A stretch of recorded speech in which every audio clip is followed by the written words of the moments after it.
When was the last time you were invited to go do something with someone else?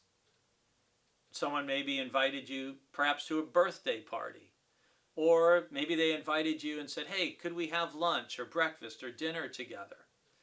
Think about the last time someone invited you.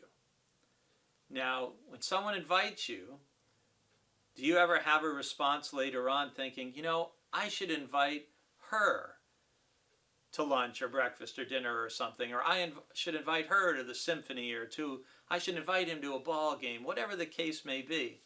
Because often we tend to reciprocate, right? Someone invites us to something, we feel the polite, or we may just look forward to, we enjoy that person, and so we invite them to do something as well.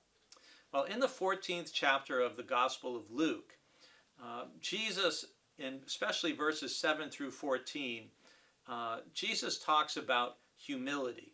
And part of how he does that is he recognizes, it says in verse 7, he noticed how the guests chose the places of honor.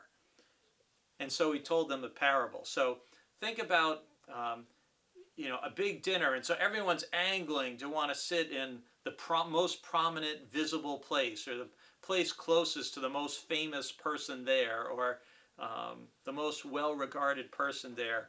And Jesus tells one of these classic tongue-in-cheek, Jesus is so funny. People don't appreciate Jesus' humor. Well, here it is. So I'm going to read you a little more than I planned. This is Luke 14, beginning at verse 8.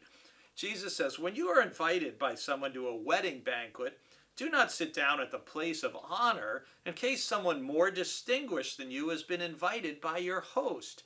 And the host who has invited both of you may come to you and say, give this person your place.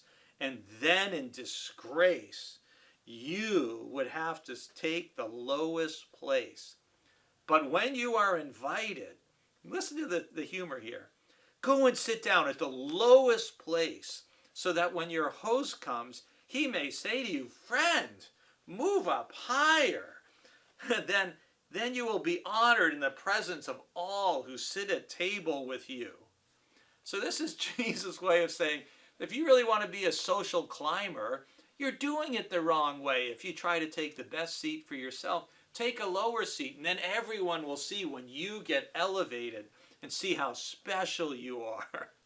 This is humor, friends. And then Jesus puts in the needle to the balloon, if you will, and says, for all who exalt themselves will be humbled, and those who humble themselves will be exalted. And this gets to then, he tells another quick line about inviting people to lunch or dinner.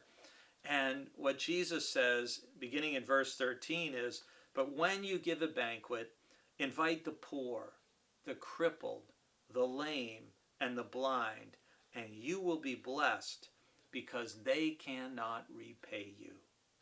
For you will be repaid at the resurrection of the righteous. So Jesus blows up his listeners' expectations, their social climbing spiritual schemes, and says, you know who you need to be inviting in your life? Invite people who can't pay you back. Invite people who don't have the capacity or the ability to reciprocate. Because when you do that, you may not be socially climbing, but you'll be climbing in the kingdom of God.